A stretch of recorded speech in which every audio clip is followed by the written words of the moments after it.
معزز سمیعین کرام، السلام علیکم ورحمۃ اللہ تعالی وبرکاتہ۔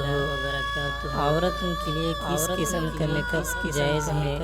آج کی اس ویڈیو میں ہم لوگ اس کے بارے میں بات کریں گے۔ تو ویڈیو شروع کرنے سے پہلے آپ لوگوں سے ایک چھوٹی سی گزارش ہے کہ اگر آپ لوگ ہمارے چینل ٹپس فار مسلم پر نئے ہیں تو ہمارے چینل کو سبسکرائب کریں، ویڈیو کو لائک کریں اور شیئر کریں۔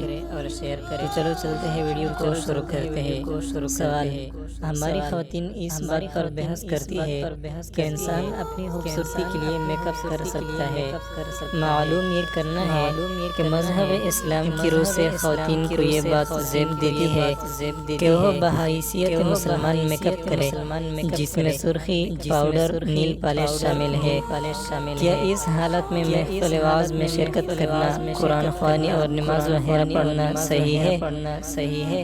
جواب: عورت کے لیے ایسا میک اپ کرنا جس سے اللہ تعالیٰ کی فطری تخلیق میں تغیر کرنے کی کوشش ہو، جائز نہیں۔ مثلاً اپنے فطری اور خلقی بالوں کے ساتھ دوسرے انسانوں کے بالوں کو ملانا، ہاں، انسانوں کے علاوہ دوسرے مصنوعی بالوں کو ملانا جائز ہے۔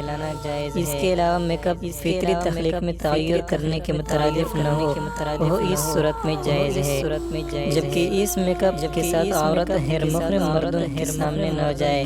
چنانچہ اس قسم کے میک اپ میں سرخی، پاؤڈر شامل ہے، ہاں، البتہ ناخن پالش سے احتراز کیا جائے، کیونکہ ناخن پالش دور کیے بغیر نہ وضو ہوتا ہے اور نہ ہی غسل۔